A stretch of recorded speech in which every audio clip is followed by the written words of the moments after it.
ادفع بالتي هي أحسن فإذا الذي بينك وبينه عداوة كأنه ولي حميم. وقال الله تعالى في مقام آخر: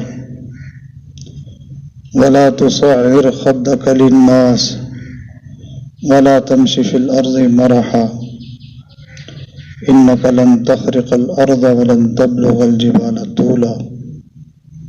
صدق اللہ العظیم. اللهم صل على سيدنا محمد وعلى آل سيدنا محمد وبارك وسلم.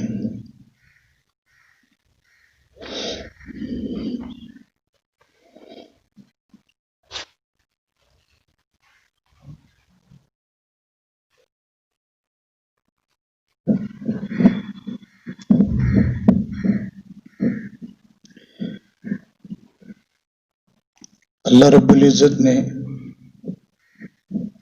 ہر انسان کو بہت ساری نعمتیں عطا کی ہوتی ہیں،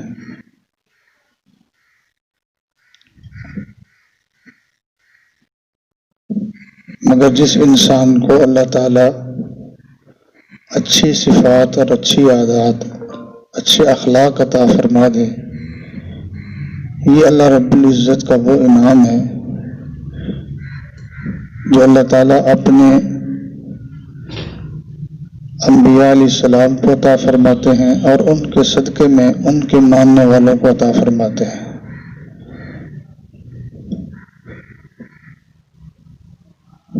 ویسے تو جنتی اور جہنمی ہونے کا پتہ قیامت میں چلے گا، لیکن کچھ باتیں اللہ کے نبی علیہ السلام نے ارشاد فرما دی کہ جس بندے میں یہ صفات ہوں وہ جنتی ہوتا ہے.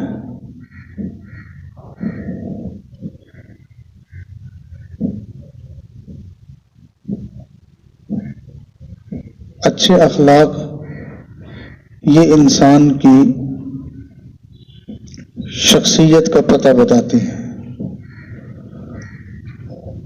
کسی درخت کے بارے میں اس وقت تک صحیح معنی میں معلوم نہیں ہوتا جب تک انسان اس کا پھل جو ہے وہ نہ کھائے. درخت اپنے پھل سے پہچانا جاتا ہے. جس درخت کا پھل میٹھا ہو، خوشبودار ہو، خوش ذائقہ ہو، اس کو کسی کو کچھ کہنا نہیں پڑتا، بلکہ خود لوگ اس کے محافظ بن جاتے ہیں. بالکل اسی طرح جس انسان کو اللہ تعالیٰ اچھی عادتیں عطا فرما دیں، لوگ خود بخود اس کے قریب ہونا شروع ہو جاتے ہیں، اس سے محبت کرنے لگ جاتے ہیں. یہ دین کا علم، یہ دراصل ہمیں اچھی صفات کو پیدا کرنے کے لیے ہی سکھایا جاتا ہے. کئی مرتبہ انسان دین کا علم حاصل کرتا ہے، لیکن اس کے ساتھ ساتھ اس کے اندر وہ جو بری باتیں ہوتی ہیں وہ اسی طرح موجود رہتی ہیں.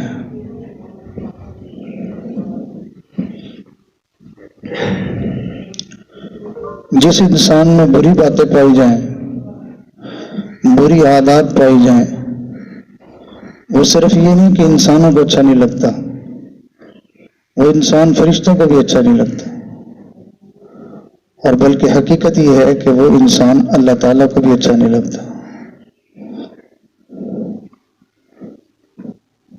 میں ایک بزرگ کا بیان سن رہا تھا تو وہ فرما رہے تھے کہ جس آدمی کے اندر بری عادتیں ہوں وہ جنت میں نہیں جائے گا. یہ بات تو ہم بڑے عرصے سے بڑوں سے سنتے آ رہے ہیں، لیکن انہوں نے بڑی عجیب بات فرمائی. انہوں نے فرمایا اگر بری عادتوں والے لوگ جنت میں چلے جائیں تو عادت تو انسان کی وہی رہتی ہے جہاں پہ بھی چلے جائے. جو گندی عادت بازار میں ہے تو وہ مسجد میں جا کے بھی وہی گندی عادت رہتی ہے.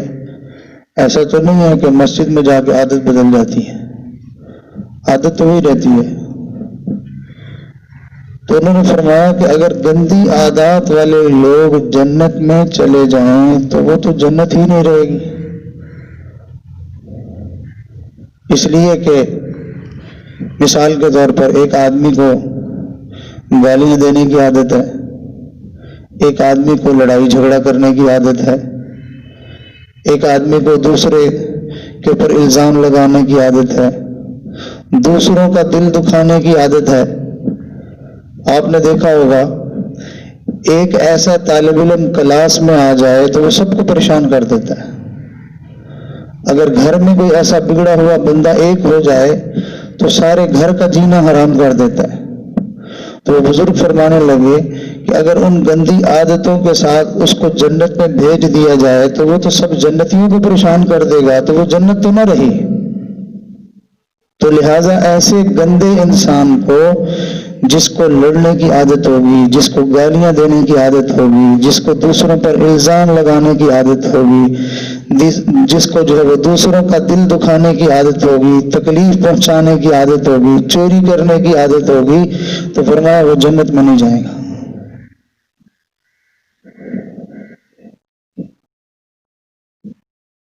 تو دین ہمیں اس بات پر درس دیتا ہے کہ تم اپنی عادتوں کو ٹھیک کرو۔ ایک بچہ اگر وہ حافظ نہ ہو، عالم نہ ہو، بہت بڑا ہوا نہ ہو، وہ تہجد گزار نہ ہو، لیکن وہ کسی کو گالی نہیں دیتا، وہ کسی کا دل نہیں دکھاتا، تو رسول اللہ صلی اللہ علیہ وسلم نے ارشاد فرمایا اچھے اخلاق والا بندہ وہ دن بھر روزے رکھنے والوں اور رات بھر نفلیں پڑھنے والوں سے بھی آگے نکل جاتا ہے۔ اگر کوئی عام آدمی اچھی عادتوں والا ہو تو وہ عبادت گزاروں سے بھی آگے نکل جاتا ہے۔ آپ سوچیں کہ اگر عادتیں بھی اچھی ہیں اور پھر وہ قرآن کا بھی حافظ بن گیا تو اس کا مقام کتنا اونچا ہو جائے گا، اور اس کی عادتیں اچھی ہیں اور وہ ماشاءاللہ دین کا علم پڑھنے والا بن گیا تو اس کا مقام کتنا بلند ہو جائے گا۔ تو اصل میں انسان کو جو مرتبہ اور مقام حاصل ہوتا ہے وہ اپنی عادتوں کو سنوارنے کی وجہ سے ہوتا ہے۔ کیونکہ سال کا ابتدا ہے، جب بندہ کسی کام کو شروع کرتا ہے اس وقت جو وہ نیت کرتا ہے اس کی نیت کے اثرات اس کے کام کے اوپر بہت گہرے پڑتے ہیں۔ کوئی گھر بنانا ہے تو شروع میں بندہ نیت کرتا ہے میں نے ایسا کرنا ہے، ایسے کرنا ہے، تو وہ پھر اس کی نیت کی وجہ سے ویسا بنتا چلا جاتا ہے۔ آپ نے دیکھا ہوگا چھوٹے چھوٹے بچے ہوتے ہیں تو اس کا والد اس سے پوچھتا ہے بیٹا بڑے ہو کے کیا بنو گے؟ بھائی اس کو بڑا ہونے تو دیں ابھی، لیکن شروع سے جو بچہ سوچتا ہے کہ میں نے بڑے ہو کے یہ بننا ہے تو اس کی پوری زندگی کے اوپر اس سوچ کا اثر پڑتا ہے۔ تو ہم دین پڑھنے کے لیے یہاں آئے ہیں، ہمیں نیت کرنی چاہیے کہ میں نے اپنے آپ کو ایک اچھا انسان بنانا ہے۔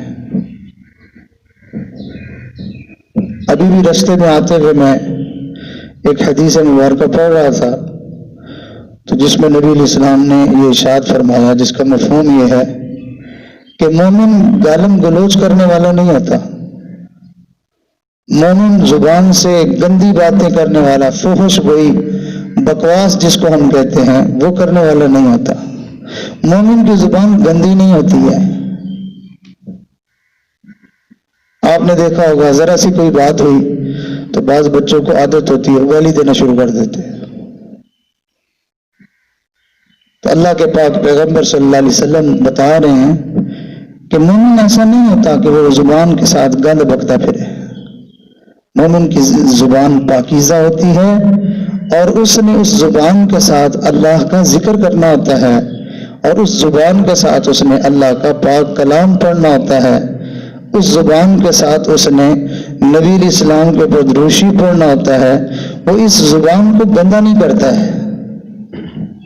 آپ نے کبھی بھی ایسا نہیں کیا ہوگا بھلے آپ بہت جو ہے وہ علم پڑھے ہوئے نہیں ہیں، بہت بڑے عالم نہیں بن گئے، بہت چھوٹی عمر ہے، لیکن چھوٹے سے چھوٹا بچہ بھی ایسا کبھی بھی نہیں کرتا کہ جس چمچ سے اس نے چاول کھانے ہیں، جس چمچ سے اس نے کھانا کھانا ہے، اسی چمچ کو لے کے وہ جا کے نالی میں یا پخانے والی جگہ پہ ڈالنا شروع کر دے۔ چھوٹے چھوٹے بچے اس سے کراہت کرتے ہیں۔ اچھا، جس چمچ سے ہم نے کھانا کھانا ہے اس کو تو ہم گندگی میں ڈالنا پسند نہیں کرتے، اور جس زبان سے ہم نے اللہ کا نام لینا ہے اس سے ہم گندی بات کرنا کیسے پسند کرتے ہیں؟ تو ہم نے دل میں یہ نیت کرنی ہے کہ میں نے ایک اچھا انسان بننا ہے۔ پورا کا پورا دین ہمیں یہ سکھاتا ہے کہ تم اپنے پر محنت کرو اور اپنے آپ کو ایک اچھا انسان بنا دو۔ دوسروں کو تکلیف پہنچانا، جو انسان دوسروں کو تکلیف دیتا ہے، کئی مرتبہ بگڑے ہوئے بچے کسی کو دھکا دے دیا، کسی کو گالی دے دی، اور کسی کو جو ہے وہ ستا دیا، کسی کی چیز اٹھا لی، پھر وہ اس پہ خوش ہوتے پھرتے ہیں، وہ سمجھتے ہیں کہ شاید میں نے کوئی بہت بڑا کام کر لیا۔ ویسے یہ بات تو میں طالب علموں سے کر رہا ہوں، چونکہ میں بھی طالب علم ہوں، تو کچھ دوسرے بڑے حضرات بھی موجود ہیں، تو ان کے لیے بھی اس میں سبق ہے۔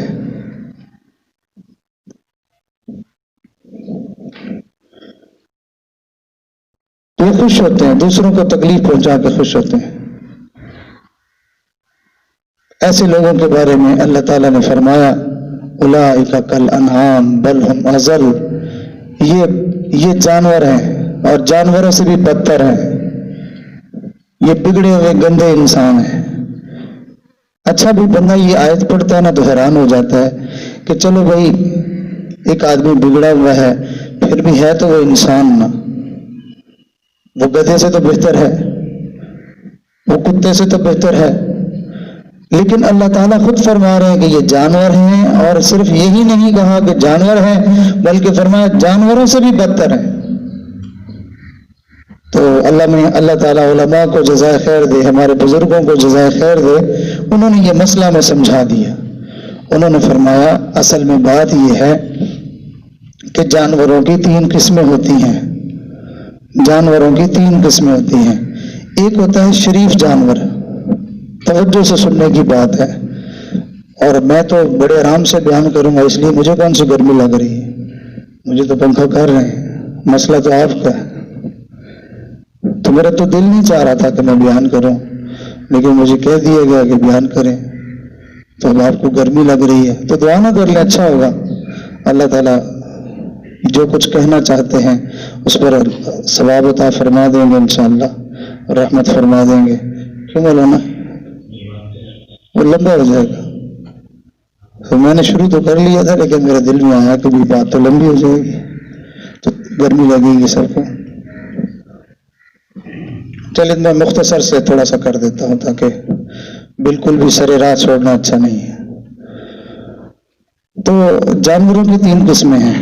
ایک ہوتا ہے شریف جانور، جیسے بھیڑ ہے، بکری ہے، گائے ہے، بھینس ہے۔ یہ شریف جانور اس طور پر کہ آپ ان کو اگر کچھ کھانے پینے کو دے دیں تو ٹھیک ہے کھا لیں گے، نہیں دیں گے تو یہ چپ کر کے کھڑے رہیں گے۔ کبھی ایسا آپ نے دیکھا کہ کسی نے اپنی بھینس کو چارہ نہیں ڈالا، دیر ہو گئی، اب جو ہے وہ مالک جب اس کے سامنے آیا تو اس نے غصے میں اس کو جو ہے وہ اس کو کاٹ لیا؟ نہیں، بس وہ خاموشی سے۔ یا پھر یہ کہ کھیلتا کھیلتا بچہ مالک کا اس بھینس کے قریب گیا، اس نے کہا چلو پھر آج مزہ چکھاتے ہیں، چلو اسی کو کھاتے ہیں۔ ایسے کبھی بھی نہیں ہوا، کسی بکری نے، کسی گائے نے، کسی بھینس نے ایسا نہیں کیا۔ اگر اس کو دھوپ سے نکال کے چھاؤں پہ باندھ دیا تو ٹھیک ہے، نہیں تو دھوپ میں کھڑے ہیں۔ پانی پلا دیا تو ٹھیک ہے، نہیں تو ویسے ہی پیاسے کھڑے ہیں۔ ایک دفعہ تو بڑا عجیب معاملہ ہو گیا، سخت گرمی کا موسم تھا، اس زمانے میں تانگے بہت چلتے تھے، تانگے چلنے کا رواج تھا۔ اب جو ہے وہ سخت گرمی کا موسم، تو مالک جو ہے وہ سواریوں کے چکر میں اس کو بھگا رہا ہے۔ تو ابھی اس نے جا کے سواریاں اڈے پہ چھوڑی تو ادھر سے پھر اس کو سواری مل گئی. اس نے کہا جلدی ہمیں فلاں جگہ پہنچائیں. تو اس کو پانی کی طرف بھی خیال نہ رہا. مالک جو ہے وہ اپنا جو ہے وہ سواریوں کو وہاں پہنچا کے وہاں سے گھر سے ٹھنڈا پانی پی رہا تھا اور گھوڑا پیاس کی وجہ سے اس کی بری حالت ہو گئی تھی. اس نے تانگے کو گھسیٹا اور قریب ایک نالی تھی جس میں جو ہے وہ گندگی اور پخانہ بہہ کے جا رہا تھا. وہ بیچارہ گھوڑا اس گندے پانی کو پی کے اپنی پیاس کو بجھا رہا تھا.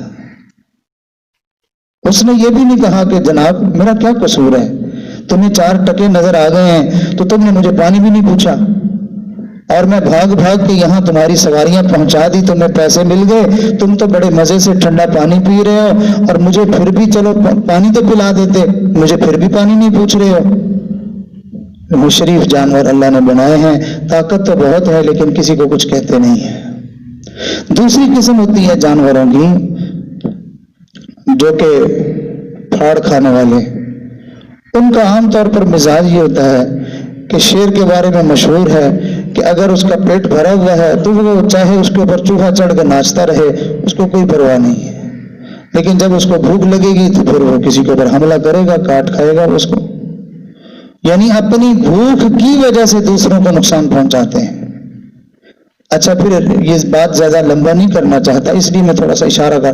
تیسری قسم ہوتی ہے جانور کی جو بھوک نہیں ہوتی ویسے ہی دوسروں کو تکلیف دیتے ہیں, جیسے سانپ ہے, بچھو ہے.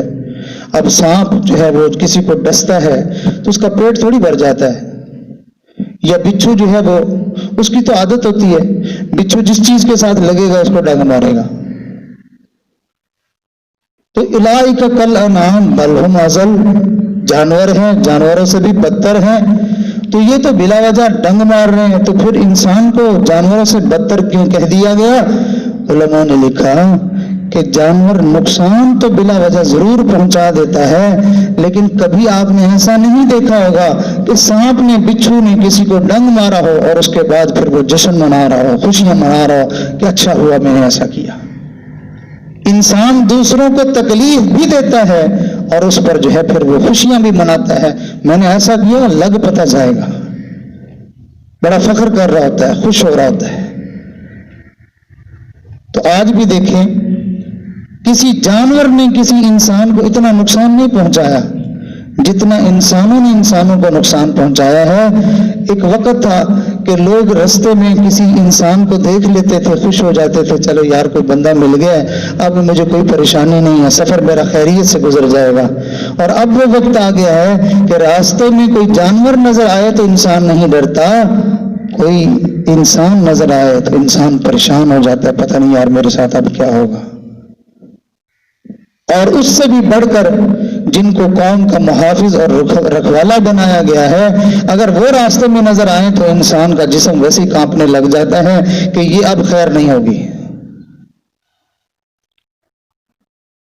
تو یہ بات تو ہو گئی ان کی, لیکن یہاں آپس کی بات یہ ہے کہ ہم قرآن پڑھنے کے لیے, دین پڑھنے کے لیے آتے ہیں. ماشاءاللہ جب مدرسے سے بچے کو چھٹی ہوتی ہے اور گھر جاتا ہے تو اماں بھی ڈر جاتی ہے, یہ بلا پھر آ گئی ہے.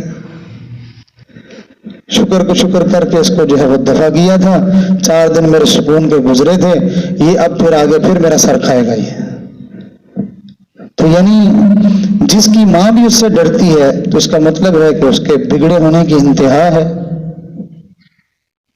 تو ہمیں چاہیے کہ ہم ایک اچھے انسان بننے کی کوشش کریں. تو مدرسے میں آنے کا مقصد یہ ہوتا ہے کہ ہم اللہ کا قرآن پڑھیں گے, دین پڑھیں گے اور اچھی اچھی عادتوں کو اپنے اندر پیدا کرنے کی کوشش کریں گے. جو انسان اپنی عادتوں کو اچھا کر لیتا ہے اللہ تعالیٰ اسی دنیا میں ہی اس کو اس کا جنت والا گھر دکھا دیتے ہیں کہ یہ تیرے لیے جنت ہے. آج بھی مجھے ایک صاحب ملے تو انہوں نے بڑی عجیب بات فرمائی.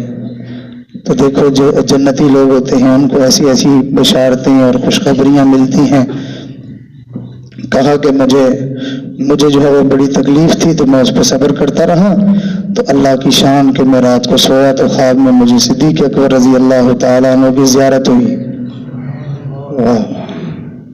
جو اچھا انسان بنتا ہے پھر تو کہنے لگے میری جب زیارت ہوئی تو میں نے حضرت سے عرض کیا, میں نے کہا حضرت آپ نبی علیہ السلام سے میری سفارش کر دیں، نبی علیہ السلام سے میری سفارش کر دیں کہ قیامت کے دن میری شفاعت فرمائے۔ تو صدیق اکبر رضی اللہ تعالیٰ عنہ نے فرمایا ہاں ٹھیک ہے، میں تمہاری سفارش کر دوں گا۔ تو جو بچے دوسروں کو نقصان نہیں پہنچاتے، والدین کا دل خوش کرتے ہیں، اپنے دوستوں کا، اپنے ساتھ پڑھنے والے بچوں کا احساس رکھتے ہیں، خیال کرتے ہیں، تو پھر ان کو بچپن سے ہی نبی علیہ السلام کی زیارت نصیب ہونا شروع ہو جاتی ہے، پھر ان کو صدیق اکبر رضی اللہ تعالیٰ عنہ کی زیارت نصیب ہوتی ہے۔ اور جو شرارتیں کرتے ہیں، تکلیفیں پہنچاتے ہیں، ان بچوں کو خواب میں چوہا، بلی، بندر، اس قسم کی چیزیں یا سانپ اس کے پیچھے لگا ہوا یہ اس کو نظر آتا ہے۔ اصل میں دن میں یہ خود جو ہے وہ شیطان بن کے دوسروں کو تنگ کرتا ہے نا، تو پھر شیطان رات کو اس کے خواب میں آ جاتا ہے کہ دیکھو تم بھی میرے جیسے ہی ہو، دن میں یہ کام تم نے کی، اب میں تمہارے ساتھ کر رہا ہوں۔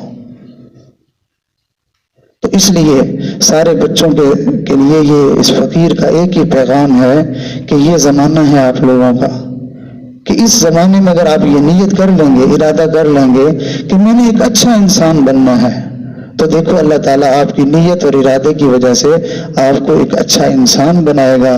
پھر ایک وقت آئے گا کہ ایک دنیا کا، انسانوں کا ایک سمندر ہوگا، ایک بڑا جہان ہوگا، بڑی خلقت ہوگی، جو اللہ تعالیٰ ان کے دلوں میں آپ کی محبت ڈال دیں گے، آپ کی عظمت ڈال دیں گے، وہ آپ کی عزت کریں گے، وہ آپ کے پیچھے چلیں گے۔ اور اگر خدا نخواستہ ہم بگڑے ہوئے انسان بنے تو لوگ ہمیں دھکے دے کے گلی محلے سے نکال دیں گے۔